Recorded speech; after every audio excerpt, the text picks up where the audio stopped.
Oliver was a teenager that loved life and life loved him. He was very heavily into sports, so he was training to be a Paralympian.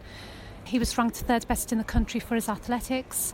He had a real can-do attitude and a very positive outlook on life. Oliver had high-functioning autism as a result of meningitis as a baby, and also he had what we call partial seizures, so they're like absences.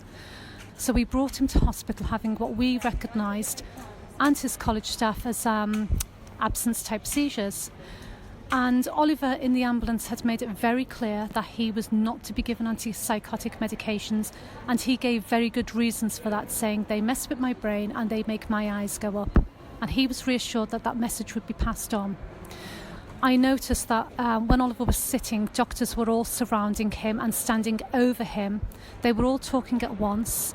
They were standing very, very close to him, so much so I had to wind myself in between them all to be able to sit beside my son. Now, I brought a folder, my husband and I brought a folder of essential medical information, so previous letters from previous consultants all saying that Oliver did not have a diagnosis of any mental health condition, no psychosis. He was a young person who had high-functioning autism, partial seizures and a mild learning disability.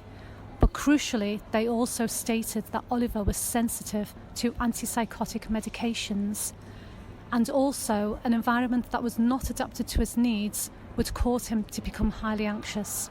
I have to be honest, and I have to say the reason Oliver's voice was not listened to, and our voices, is because that Oliver had a diagnosis of a learning disability and autism. And I don't believe that he was treated the same as everybody else.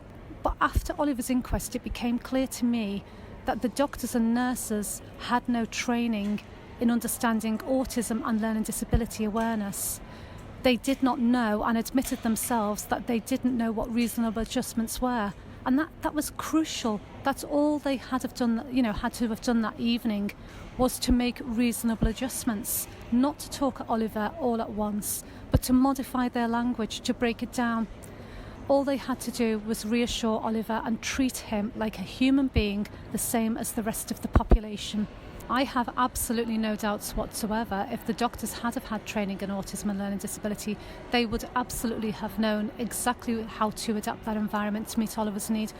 I know that if they'd have said to Oliver, because Oliver at one point had actually said, when he'd come out of a seizure, I feel really good now, can I go home and watch the X Factor and have our party tea?